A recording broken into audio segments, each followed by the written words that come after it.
मोदी के मशवरे पर फ्रांसीसी सदर मैक्रोन ने नरेंद्र मोदी से भी 2 हाथ आगे निकलकर काम किया है। फ्रांस ने इस्लामी उसूलों के तहत मुर्गी के ज़िबा करने पर पाबंदी आयद करने का ऐलान कर दिया है। जहां जहां पे मुसलमान हैं, ये तो उनके लिए उनके जज्बात को छेड़ा गया है। बुजुर्ग मुसलमान जो होते हैं वो अमेरिका और यूरोप की तबाही की दुआएं मांग रहे होते हैं, और जो हमारे नौजवान जो होते हैं उसी मस्जिद में पीछे जो बैठे होते हैं वो यूरोप और अमेरिका के वीजे की दुआएं मांग रहे होते हैं। ममालिक होते हैं वो इस चीज से भी फायदा उठाते हैं। देखो जी, पाकिस्तान की सोसाइटी तो है ही रेडिकल, और कल को उसका नुकसान ही होगा क्योंकि वो पाकिस्तानियों को हायर ही नहीं करेगा, क्योंकि यार ये तो है ही रेडिकल।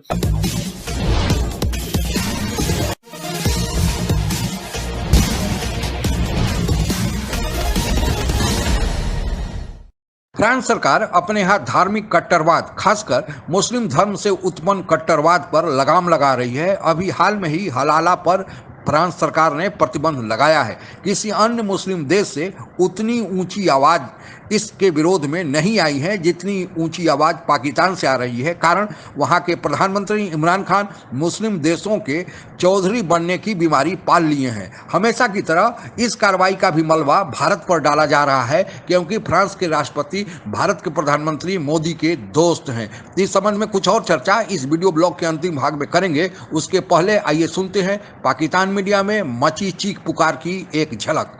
फ्रांस ने इस्लामी उसूलों के तहत मुर्गी के ज़िबा करने पर पाबंदी आयद करने का ऐलान कर दिया है। इस पाबंदी का इतलाक रवां साल जुलाई से होगा और उसके बाद मुर्गी को हलाल तरीके से ज़िबा करने पर मुकम्मल तौर पर पाबंदी होगी। फ्रांसीसी मुसलमान हुकूमत के इस फैसले पर खासे बरहम हैं। पेरिस की मस्जिद के इमाम शमसुद्दीन हफीज़, एवरी मस्जिद के इमाम खलील मरून ने एक मुश्तरका बयान जारी किया है और उसमें कहा है कि फ्रांस की हुकूमत का यह फैसला मुसलमान मुखालिफ है। उन्होंने ये भी कहा कि हुकूमत से बारहा राबता किया गया लेकिन हुक्काम कोई जवाब नहीं दे रहे। इस सिलसिले में हमने राबता किया है फ्रांस में मौजूद सहाफ़ी यूनुस खान से, उनसे जानते हैं कि ये मामला क्या है। अस्सलाम वालेकुम यूनुस साहब, बहुत शुक्रिया प्रोग्राम में वक्त देने के लिए। ये फैसला क्या है और इसमें क्या क्या पाबंदी लगाई गई है?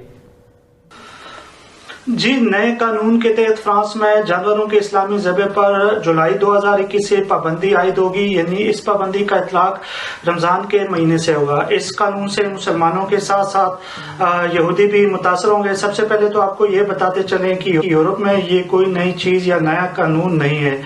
बेल्जियम, डेनमार्क, स्वीडन, नॉर्वे और आइसलैंड में पहले से ही इस कानून पर अमल दरामद हो रहा है। बेल्जियम में 2019 में ऐसा कानून पास होने के बाद यूरोप के दूसरे ममालिक में भी इस हवाले से बहस हो रही थी और दाई जमात की कौम पर सियासी पार्टियां और जानवरों के हुकूक के लिए काम करने वाली तंजीमें हुकूमत पर बिल पास करने के लिए दबाव डाल रही थी।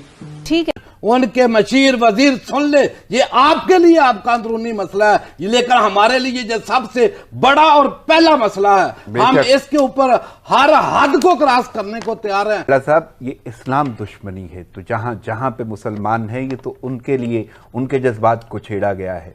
मैं वही गुजारिश कर रहा हूं कि अभी इसमें देखो उनका साथ कौन लोग दे रहे हैं। अभी भारत ने बड़ा वाज़ेह बयान दे दिया है कि हम फ्रांस के साथ खड़े हैं। अच्छा यूनुस साहब, ये बताइए कि ये फैसला फिर हुआ कैसे और इसका बैकग्राउंड क्या है? यूरोप की दीगर ममालिक में भी इस तरह के कवानीन पहले से ही मौजूद है, लेकिन 2019 में बेल्जियम में ऐसा कानून पास होने के बाद फ्रांस में भी इस हवाले से तहरीक शुरू हो गई थी। इस हवाले से जानवरों के हुकूक के लिए काम करने वाली तंजीमों ने मुख्तलिफ सियासी जमातों को अपना हमनवा बनाया। फ्रांस में मुख्तलिफ इलाकों में एहतजाज किए गए। इस बिल को पास कराने के लिए मुख्तलिफ फोरम्स को एतमाद में लिया गया और बहुत मुनज़्ज़म अंदाज से उन्होंने हुकूमत पर दबाव डालकर महकमा ज़राअत और खुराक के साथ मिलकर ये बिल पास करवाया। जी, तो यूनुस साहब, अब जो फ्रांस में मुस्लिम कम्युनिटी मौजूद है उनका क्या कहना है इस कानून के हवाले से? देखिए, मुस्लिम कम्युनिटी इस हवाले से अपनी तशवीश का इजहार कर रहे हैं। फ्रांस में मुसलमान रहनुमाओं का कहना है कि ऐसे कवानीन आज़ादाना तौर पर अपने मजहब पर अमल पैरा होने से रोकती हैं। मुस्लिम कम्युनिटी को इस वक्त यह खदशात है कि इनके खिलाफ इम्तियाजी कवानीन पास हो रहे हैं। माशी तौर पर भी मुसलमानों की हालत खराब है। ऐसे कवानीन से मुसलमानों और हुकूमत के दरमियान मजीद फासले पैदा होंगे। इस वक्त ये वक्त की अहम जरूरत है कि मुसलमानों और हुकूमत के दरमियान मुकालमे के जरिए जितनी भी गलतफहमी है उनको दूर किया जा सके। इस तरह के कवानीन से मुसलमान अपने आप को इस मुल्क में अजनबी महसूस करेंगे और हुकूमत और मुसलमानों के दरमियान मजीद फासले पैदा होंगे। जो होते हैं, जो अगली सफ़ों पे हमारे बुजुर्ग मुसलमान जो होते हैं वो अमेरिका और यूरोप की तबाही की दुआएं मांग रहे होते हैं, और जो हमारे नौजवान जो होते हैं उसी मस्जिद में पीछे जो बैठे होते हैं वो यूरोप और अमेरिका के वीजे की दुआएं मांग रहे होते हैं। तो ये हमें देखना है कि, और फिर जब ये पहुंच जाते हैं अमेरिका में, यूरोप में, तो वहां पे जाके किस तरह का बिहेव करते हैं। क्या ये पाकिस्तान के लिए एक सर्विस अब कर रहे हैं या पाकिस्तान के खिलाफ एक साजिश कर रहे हैं? जो हजारों पाकिस्तानी इस वक्त फ्रांस के अंदर हैं, जिनकी फैमिलीज मौजूद हैं, उनके लिए इससे क्या मुश्किलात पैदा हो सकती है, मुसलमान सोचते हैं? क्या किसी को डिपोर्ट किया जा सकता है? एक बंदा अगर वहां से आपको 1000 यूरो 1500 यूरो वहां से मेहनत मजदूरी करके अपनी सर्विस दे के फ्रेंच सोसाइटी को, फ्रेंच गवर्नमेंट को, या किसी तरीके भी वो पाकिस्तान अपना रेवेन्यू बेचता है, तो अब आप ये इस तरह करेंगे। और फिर जो बाकी जो ममालिक होते हैं वो इस चीज से भी फायदा उठाते हैं। देखो जी, पाकिस्तान की सोसाइटी तो है ही रेडिकल, और कल को उसका नुकसान ही होगा क्योंकि वो पाकिस्तानियों को हायर ही नहीं करेगा, क्योंकि यार ये तो है ही रेडिकल। तो फ्रांस के सदर इमैनुअल मैक्रोन या उनकी जो जमात है, उनका क्या मौक़िफ़ है? हुकूमत के इस तरह के कवानीन पास कराने में सियासी फायदा है, इसलिए मैक्रोन हुकूमत इस बिल की हिमायत कर रही है ताकि दाएं बाजुओं और कौम परस्त पार्टियों के वोट भी इनको मिल सके।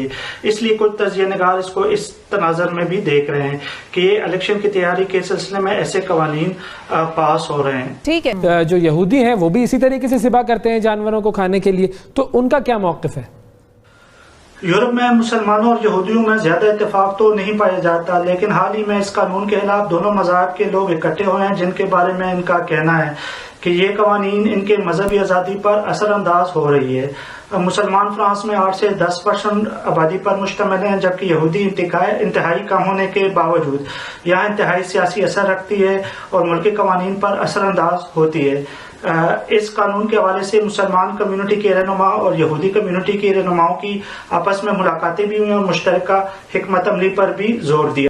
आप लोगों को ज्ञात ही होगा कि इस्लाम धर्म के नाम पर बढ़ते कट्टरवाद को लगाम लगाने के लिए कई देश अपने अपने स्तर पर प्रयास कर रहे हैं। उसमें से फ्रांस भी एक है। फ्रांस सरकार ने पहले बुर्का पर प्रतिबंध लगाया, फिर मदरसे पर जिसमें केवल मुस्लिम धर्म की शिक्षा दी जाती है उन पर प्रतिबंध लगाया, अब मुर्गियों के हलाल किए जाने पर प्रतिबंध लगाया है। अगर सच पूछे तो जीव हत्या को धर्म का लबादा पहनाकर उसे सही नहीं माना जा सकता, चाहे वह मनुष्य हो या कोई अन्य जीवधारी हो। तुलसीदास ने रामायण में एक जगह इंगित करते हुए कहा है कि ईश्वर अंश जीव अविनाशी, यानी सभी जीवों में ईश्वर का ही वास है। फिर मानव के विकास के साथ इसमें कुछ विकृतियां जुड़ गई, जैसे देवताओं के बलि चढ़ाने के नाम पर, शिकार करने के नाम पर जीव हत्या को जायज माना जाने लगा और हमारे समाज के साथ यह जुड़ गई। खैर, यह बहुत लंबा और जटिल विषय है। इसके पक्ष और विपक्ष में बहुत सारे तर्क दिए जा सकते हैं। सबसे बड़ा तर्क यह दिया जाता है कि पशु मांस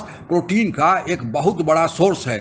अगर यह सही भी मान लिया जाए तो फिर पशुओं के मांस में विभेद क्यों होता है? हिंदुओं के लिए गाय का मांस खाना निषेध है। यह सही भी लगता है, कारण गाय का दूध और इससे बने पदार्थ हमारे जीवन में बहुत उपयोगी है और आज इसको वैज्ञानिक मान्यता भी प्राप्त हो गई है। पर सुअर के मांस पर निषेध समझ में नहीं आता। फ्रांस में कट्टरवाद इतना उग्र हो गया था कि एक शिक्षक ने जब मोहम्मद साहब की तस्वीर बनाई तो उसको जान से ही हाथ कट्टरवादियों के हाथों गंवानी पड़ी। और निर्लज्जता तो देखिए, किसी भी मुस्लिम देश ने इसका विरोध नहीं किया। ये पाकिस्तान में तो उसकी तारीफ की गई।